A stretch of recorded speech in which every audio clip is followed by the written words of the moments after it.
हम पढ़ेंगे कक्षा 6 का पाठ 12 संसार पुस्तक है। तो बच्चों, इस पाठ के बारे में थोड़ा सा जान लें, ये किस बारे में है और क्या इसमें बताया गया है।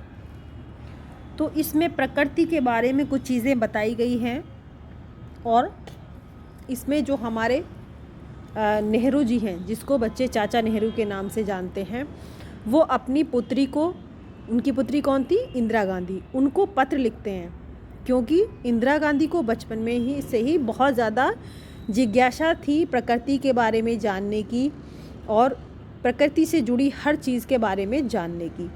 तो वो उसको लेकर कोई ना कोई प्रश्न नेहरू जी से करती रहती थी। तो उन्हीं की जिज्ञासा को शांत करने के लिए जो नेहरू जी थे, वो उनको समय समय पर जानकारियाँ देते रहते थे। तो जब वो उनसे दूर थे तो वो उनको पत्र के द्वारा भी प्रकृति से जुड़ी बहुत सारी जानकारियाँ, देश विदेश से जुड़ी बहुत सारी जानकारियाँ उनको देते रहते थे। तो देखिए इसमें वो क्या जानकारी दे रहे हैं, वो ही हम आज इसमें जानते हैं। जब तुम मेरे साथ रहती हो तो अक्सर मुझसे बहुत सी बातें पूछा करती हो। यानी ये पंक्ति किसने लिखी है? ये लिखी है जवाहरलाल नेहरू जी ने पत्र में अपनी बेटी इंदिरा गांधी के लिए, कि जब तुम मेरे पास रहती हो तो मुझसे बहुत सारे प्रश्न पूछा करती हो और मैं उनका जवाब देने की कोशिश करता हूँ। लेकिन अब जब तुम मसूरी में हो और मैं इलाहाबाद में, तो लेखक यानी कि जवाहरलाल नेहरू और उनकी पुत्री इंदिरा गांधी अब दोनों काफ़ी दूरी पर हैं, यानी वो मसूरी में हैं और वो इलाहाबाद में। तो हम दोनों इस तरह बातचीत नहीं कर सकते क्योंकि वो दोनों साथ नहीं रहते। इसलिए मैंने इरादा किया कि कभी कभी तुम्हें इस दुनिया की और उन छोटे बड़े देशों की जो इस दुनिया में हैं छोटी छोटी कथाएं लिखा करूं। तुमने हिंदुस्तान और इंग्लैंड का कुछ हाल इतिहास में पढ़ा है, लेकिन इंग्लैंड केवल एक छोटा सा टापू है और हिंदुस्तान जो एक बहुत बड़ा देश है, फिर भी दुनिया का एक छोटा सा हिस्सा है। यानी कि जो हमारा देश है बेशक बहुत बड़ा है, लेकिन फिर भी अगर देखा जाए तो मैप पर, तो पूरी दुनिया के मैप पर जब हम देखते हैं तो हमारा हिंदुस्तान भी उसका एक बहुत छोटा सा हिस्सा है। अगर तुम्हें इस दुनिया का कुछ हाल जानने का शौक़ है तो तुम्हें सब देशों का और उन जातियों का जो इसमें बसी हुई हैं ध्यान रखना पड़ेगा, केवल उस एक छोटे से देश का नहीं जिसमें तुम पैदा हुई हो। और होता भी है ना, जब हमें सारे देश के बारे में, सारी धरती के बारे में, सारे भूमंडल के बारे में जानना होता है, तो फिर उससे जुड़ा हर देश, हर प्रांत, हर जगह के बारे में हमें जानना ज़रूरी होता है। मुझे मालूम है कि इन छोटे छोटे खेतों में बहुत थोड़ी सी बातें, इन छोटे छोटे खतों में मैं बहुत थोड़ी सी बातें ही बतला सकता हूँ। यानी कि खतों में बहुत ज़्यादा बातें तो नहीं लिखी जा सही, तो उसमें हम बहुत ज़रूरी और कम ही बातें लिख सकते हैं। तो वो उसी चीज़ के लिए ही बोल रहे हैं। लेकिन मुझे आशा है कि इन थोड़ी सी बातों को तुम बहुत शौक़ से पढ़ोगी और समझोगी।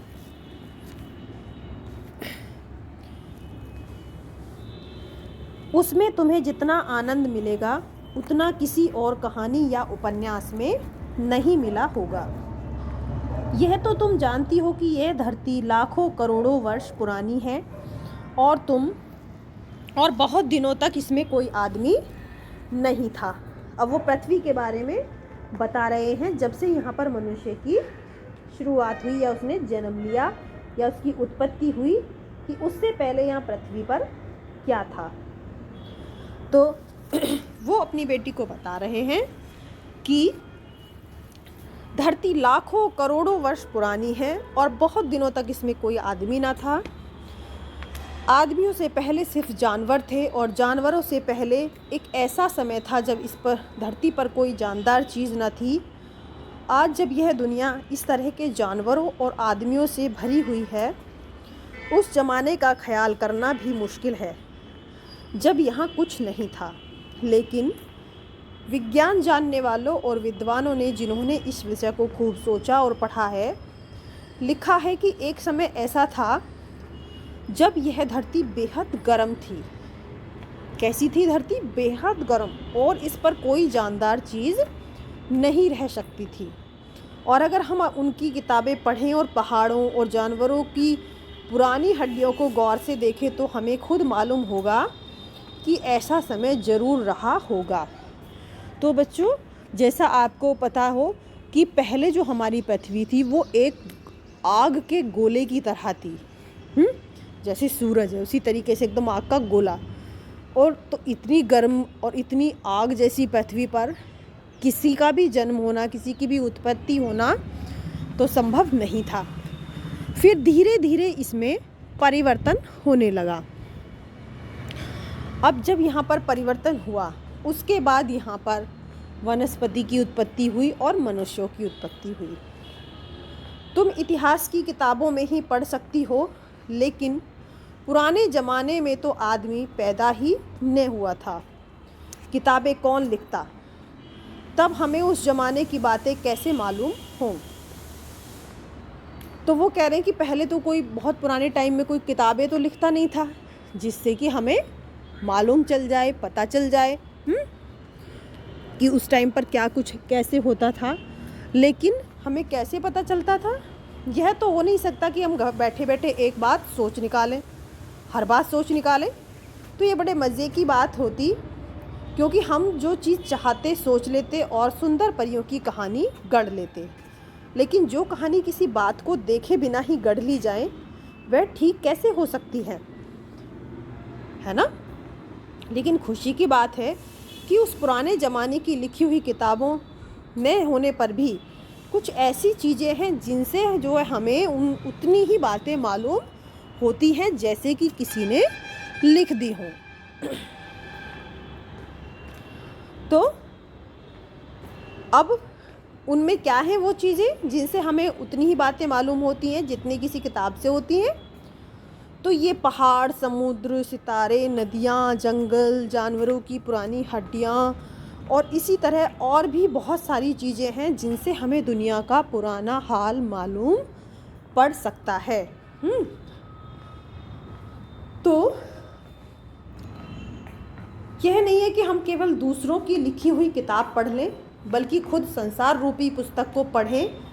वो कह रहे हैं कि ऐसा नहीं कि हम दूसरों की किताबों को पढ़कर ही प्रकृति के बारे में जानें, बल्कि अगर हम कोशिश करें उन चीज़ों को अपनी आँखों से पढ़ने की और समझने की, तब भी हम उसके बारे में पता लगा सकते हैं। तो होता क्या है, इसी तरह और भी कुछ चीज़ें हैं। मुझे आशा है कि पत्थरों और पहाड़ों को बढ़कर तुम थोड़े ही दिनों में उनका हाल जानना सीख जाओगी। सोचो कितनी मज़े की बात है, एक छोटा सा रोड़ा मतलब पत्थर जिसे तुम सड़क पर या पहाड़ के नीचे पड़ा हुआ देखती हो, शायद संसार की पुस्तक का एक छोटा सा वो पेज हो। तो नेहरू जी क्या कह रहे हैं कि उन्होंने संसार को एक पुस्तक कहा है, और उस पुस्तक के पन्ने क्या हैं? जो हमारी नदियाँ, सूरज, पृथ्वी, ये सब, और अक्षर उनके जैसे ये एक पत्थर का रोड़ा एक अक्षर की तरह है। तो मुझे आशा है कि पत्थरों और पहाड़ों को पढ़कर तुम थोड़े ही दिनों में उनका हाल जानना सीख जाओगी। सोचो कितनी मज़े की बात है, एक छोटा सा रोड़ा जिसे तुम सड़क पर या पहाड़ के नीचे पड़ा हुआ देखती हो, शायद संसार की पुस्तक का छोटा सा पृष्ठ हो। शायद उससे तुम्हें कोई नई बात मालूम हो जाए।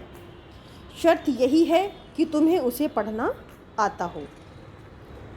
कोई जबान उर्दू, हिंदी या अंग्रेजी सीखने के लिए तुम्हें उसके अक्षर सीखने होते हैं, सच है नहीं? तो उसी तरह पहले तुम्हें प्रकृति के अक्षर पढ़ने होंगे, तभी तुम उसकी कहानी, उसके पत्थरों और चट्टानों की किताब से पढ़ सकोगी। शायद अब भी तुम उसे थोड़ा थोड़ा पढ़ना जानती हो। जब तुम कोई छोटा सा गोल चमकीला रोड़ा यानी कोई पत्थर का टुकड़ा देखती हो, तो क्या वह तुम्हें कुछ नहीं बतलाता? यह कैसे गोल, चिकना और चमकीला हो गया, और उसके खुरदरे किनारे या कोने कहाँ गए, उनका क्या हुआ? अगर तुम किसी बड़ी चट्टान को तोड़कर टुकड़े टुकड़े कर डालो तो हर एक टुकड़ा ऐसा ही नुकीला और खुरदरा होगा। यह गोल चिकने रोड़े की तरह बिल्कुल नहीं होता। फिर यह रोड़ा इतना चमकीला और चिकना कैसे हो गया? अगर तुम्हारी आंखें देखें और कान सुने तो तुम उसी के मुंह से उसकी कहानी सुन सकती हो। वह तुमसे कहेगा कि एक समय जिसे शायद बहुत दिन गुजरे हों, वह भी एक चट्टान का टुकड़ा था। ठीक उसी टुकड़े की तरह उसमें किनारे और कोने थे। वो भी एक नुकीला था जिसे तुम बड़ी चट्टान से तोड़ती हो। शायद वह किसी पहाड़ के दामन में पड़ा रहा, तब पानी आया और उसे अपने साथ वो बहाकर एक घाटी की तरफ ले गया। वहाँ से एक पहाड़ी नाले ने ढकेलकर उसे एक छोटे से दरिया में पहुँचा दिया। अब इस दरिया से, छोटे से दरिया से वह दरिया में पहुँचा। अब वह इसी बीच वह दरिया के पेंदे में लुढ़कता रहा और उसके जो किनारे थे वो घिस गए और वो चिकना और चमकदार हो गया। इसी तरह वह कंकड़ जो तुम्हारे सामने है, किसी वजह से दरिया उसे छोड़ गया और तुम उसे पा गई। अगर दरिया उसे और आगे ले जाता तो वह छोटा होते होते अंत में कैसा हो जाता? बालू का एक ज़र्रा। जैसे आपने देखा होगा बालू के रेत को जो समुद्र के किनारे अपने भाइयों से फिर वो जा मिलता, जहाँ एक सुंदर बालू का किनारा बन जाता है जिस पर छोटे छोटे बच्चे खेलते हैं और बालू के घरौंदे बनाते हैं। तुमने कभी देखा होगा, कभी गए हो समुद्र के किनारे, तो वहाँ पर जो रेत होता है वो भी थोड़ा पथरीला सा और रेतीला सा, मोटे मोटे ऐसे होता है। तो वो भी उन्हीं पत्थरों को रगड़ खाने से बना होता है।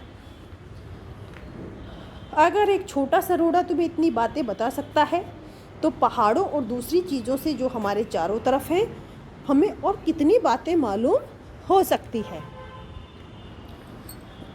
तो बच्चों, ये था हमारा पाठ और इसमें लेखक के बारे में यानी जवाहरलाल नेहरू के बारे में थोड़ा सा दिया गया है। इसको देख लीजिए कि इनका जन्म जो है 14 नवंबर 1889 27 मई यानी 1889 को हुआ था और उनकी मृत्यु 27 मई 1964 को हुई थी। तो आज़ाद भारत के वो पहले प्रधानमंत्री थे। बच्चों से उन्हें बहुत ज़्यादा लगाव था, इसलिए उनको चाचा नेहरू के नाम से भी जाना जाता है। उनकी बेटी इंदिरा जब 10 साल की थी तो नेहरू जी ने उन्हें बहुत सारी चिट्ठियाँ लिखी। इनमें बताया गया कि पृथ्वी की शुरुआत कैसे हुई और मनुष्य ने अपने आप को कैसे धीरे धीरे समझा और पहचाना। ये चिट्ठियाँ बच्चों में अपने आसपास की दुनिया के बारे में सोचने, समझने और जानने की उत्सुकता पैदा करती हैं। नेहरू जी को अपने देश के बारे में बोलने बताने में विशेष आनंद आता था। ये सभी चिट्ठियाँ पिता के पत्र पुत्री के नाम पुस्तक में संकलित हैं। संसार पुस्तक है, इसी पुस्तक से साभार लिया गया है। खास बात यह है कि ये पत्र नेहरू जी ने अंग्रेजी में लिखे थे और इनका हिंदी में अनुवाद हिंदी के मशहूर उपन्यासकार मुंशी प्रेमचंद जी ने किया है। तो बच्चों, ये थी एक छोटी सी कहानी हमारी प्रकृति और उसकी मनुष्य और उसकी उत्पत्ति के बारे में। धन्यवाद।